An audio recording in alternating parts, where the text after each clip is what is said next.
Well, it's that time of year. Time to rate the top 5 collector's editions from 2021. This year had so many games with a diverse range of collector's editions that I once again need help from a fellow collector. Please welcome, returning once again for the second time from Beyond Useless Gaming, Speedy. Speedy? Hello? Are you there? Whoa! Oh! What the? Where am I? Oh! Ah! Nando! How did you do this? Oh, Speedy, it's my video. I can do whatever I want. What? Now, are you ready to rate the top 5 collector's editions once again? Ah, for fork's sake. Not this shit. Taki mushroom thing again. This guy, such a kidder. He loves it, really. No, I forking don't. Speedy, are you okay? Why are you acting so weird? Well, last time I was on your channel, you censored me every time I swore. No, Speedy, I wouldn't do that to you. Of course you can swear. Go ahead. I would never censor you. Really? You mean that? Now, you wouldn't be trying to trick me, right? As soon as I swear, you're gonna censor it? Come on, Speedy. I promise you, I won't censor you this time. Ooh, that sounds tempting, but I'm not sure if I can believe you. Just swear already. Okay. Sheesh. Well, I guess it's time for another Really? You just said you wouldn't censor me! You think you can just come to my channel and say whatever you want and get me demonetized and sit there and complain about it? This is my channel, Speedy, and I can do whatever I want. I'm God here. Let me show you.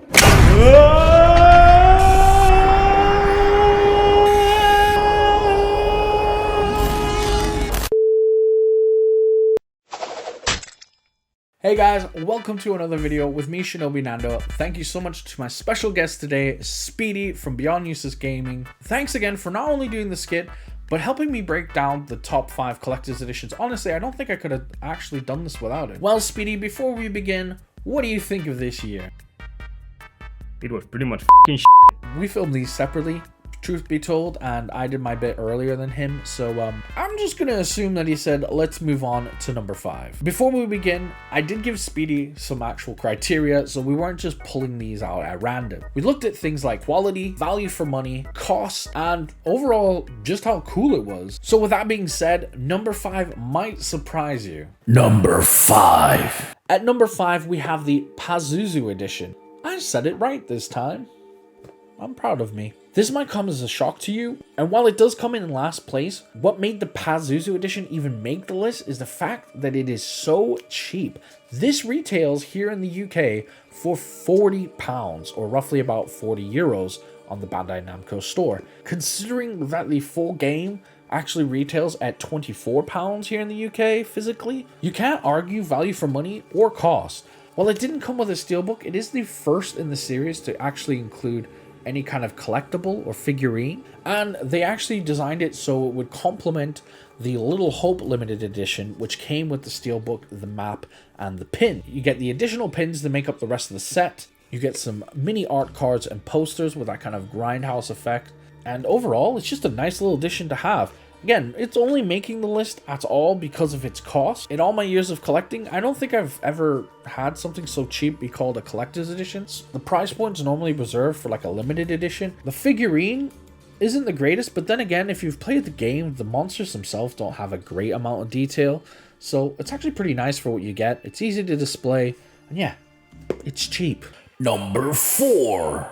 This edition is definitely the most expensive on the list, but easily made the criteria of cool and quality. And that's the Mass Effect Legendary Edition N7 cache, complete with full-size replica N7 helmet that just about fits my head. The N7 cache came jam-packed with cool collectibles and items.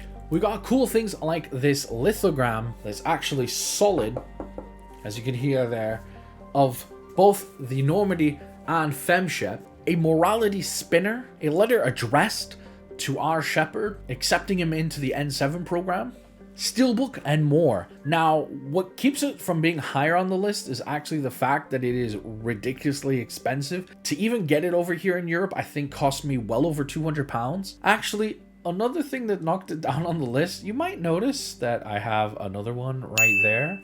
And no, I didn't just put it back in the background. That is in fact a second helmet. In fact, I have 3 of these because unfortunately, the first 2 did not have working lights as advertised, which I'm trying to turn on now. Where, as you can see there, the blue doesn't work, but the red definitely does. So both of my helmets actually didn't work with the Paragon Blue. BioWare were incredibly nice and sent me 3 helmets overall. I kind of just wanted my first one to work. I don't know how many other people were affected by this or if it was just a fluke with me. But yeah, it's entirely possible when I unbox that third one that the lights don't work then. I just kind of feel guilty, keep on asking for them. Also, my missus will kick me out if I have like 17 N7 helmets dotted around the house. I really do wish I could put this higher on the list. This is probably one of the coolest items I own. I am a huge Mass Effect fan, and it really disheartens me to put it so low. The only reason it isn't last place is because the Pazuzu edition was so small. It's an amazing collectible to own, and while the coolness and the quality factor definitely means it deserves a place on this list, sadly, that place is number 4. Number 3! At number 3, we have another cost-effective and actually pretty cool Bandai Namco mini edition. And that is Little Nightmares 2, the TV edition. Or as it's called in the United States, the Stay Tuned edition. Now, this is actually my unopened version from the Nintendo Switch. I accidentally ordered 2 of these, which brings me to my first point. It's a really good thing that this was not expensive. Much like the House of Ashes Pazuzu edition, this was really cheap. I believe I only paid £50 for it on the Bandai Namco store. And the reason why it is actually above the Pazuzu edition is this statue is much better quality. This is what we normally know Bandai Namco for. Bandai Namco are really known for their quality collector's editions and minifigurines. And much like the 6th edition, this whole thing is a collector's edition. The box, you remove the outer packaging and it becomes a display, which gives the appearance of a TV, hence the TV edition. Comes with the physical soundtrack here in Europe, comes with a steelbook, and it comes with a mini art book.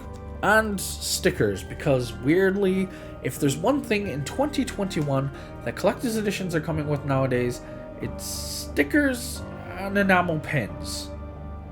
Don't ask me why. This hits multiple boxes. It's cool, it's cost effective, it's value for money, it's quality.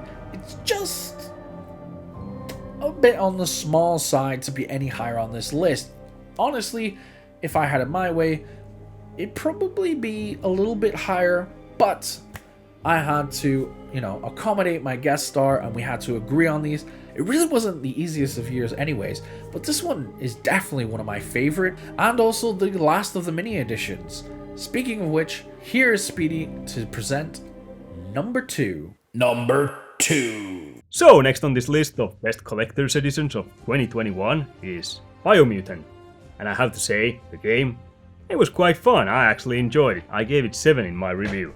And this one, I don't think it was the flashiest collector's edition of them all, but it does make that up with its price. There was actually only 3 items in this collector's edition, and the first one was Biomutant soundtrack.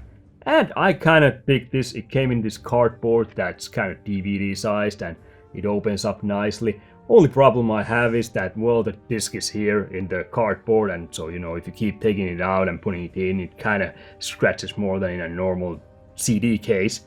Although I do have to say that the musics in the game weren't, anything spectacular, so it's not like I'm listening to this CD all the time. I haven't listened to it once, and I probably never will. So the CD will stay in great condition here, so I don't mind. I just like this. It's kinda cool. Second item that came in the collector's edition was this.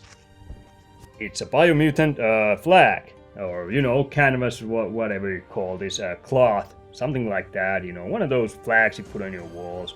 I do dig this. This is kind of cool. I do like these kind of things more than posters.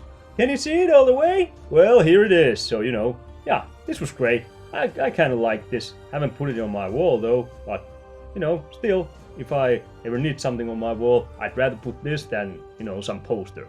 And the third item, which was the main piece in the collector's edition, was the statue. And I have to say, for the price, I was really happy with this statue. I mean, I do think it looks quite nice. It's got some size to it, so I was really happy. I wasn't expecting it to be this big, for what the price was. It's plastic, it doesn't feel like that expensive, but like I said, the price for this package was only 119 euros. So I was really happy because usually when you get statues like this, at least this size, they're like 150 euros at least.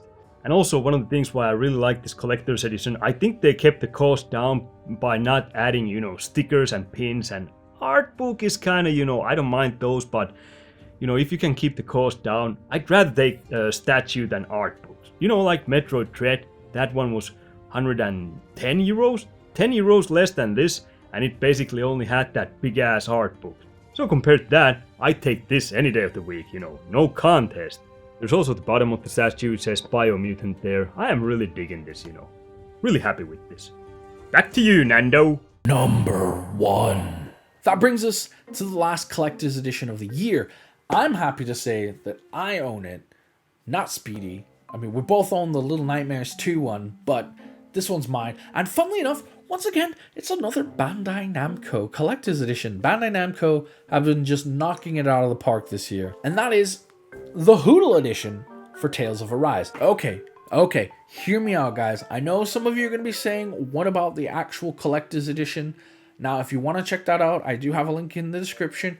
You can check out the statue. I actually had a friend unbox it for me and send me over some 4K footage. And while it is a really nice bust, some shops were selling that collector's edition for an absurd amount of money. And remember, our criteria is things like coolness, quality, value for money, and cost effective. And this hits all three. Not only did it come with a gorgeous box that I got to keep and still have, a brilliant art book, a customizable Hoodle plushie. I can pop, I'm not going to do it now, but you can see the B-roll. I can pop these off and replace it and change it how it looks to match how it looks in the game. Some exclusive DLC, a steelbook, and more. This was only 99 euros. That is not including if you are a member of the Bandai Namco store and also got a voucher. Yes, technically you could have done with the, House of Ashes and Little Nightmares Collector's Edition. Fair enough. £104 in the UK.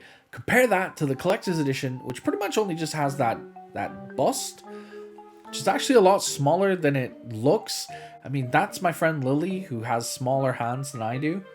Do my mental math where I take away the cost of the base version of the game. I think that's incredibly good for the quality of the plushie and the other items that you get in the box. For me, this version of Tales of Arise takes the number 1 spot this year. Okay. Tales of Arise Collector's Edition can have an honorable mention, alright? Get off my back. I'm sticking to this one. This is my favorite. I discussed it with Speedy. We both agreed that value for money, this is the best one. Quality, the coolness factor, everything like that. I mean, it's Hoodle. Everyone loves Hoodle, right? So there you have it, guys. That is our list for 2021. I'm not gonna lie to you. It was really, really hard this year. It was actually really difficult to narrow it down to the top 5 collector's editions, especially when you had some crazy overpriced ones like the Resident Evil Village collector's edition and the Atomic edition for Biomutant, which was like over £350. Hey, wait a minute. Didn't you buy that Mass Effect collector's edition that came with that full-sized helmet that was 300 euros? Shut the up, Speedy. Trying to do my outro. Anyways, where was I? Please check out Speedy's channel. He has a whole bunch of unboxings as well, things that didn't quite make the cut. Also, don't forget to check out the description. I'll leave a link not only to his channel, but one of my playlists, so you can actually see what else we unboxed this year and see why we chose what we chose. And don't forget to subscribe to him and me, because there's a whole load of crazy cool collectibles coming out next year. Check out some of our reviews. Don't forget to check out what's in the box so I can help you find out where to get the best value, where to find it the cheapest, and where you can get the most freebies. Anyways, guys, I'm off. I'll see you next year. Bye-bye. Bye.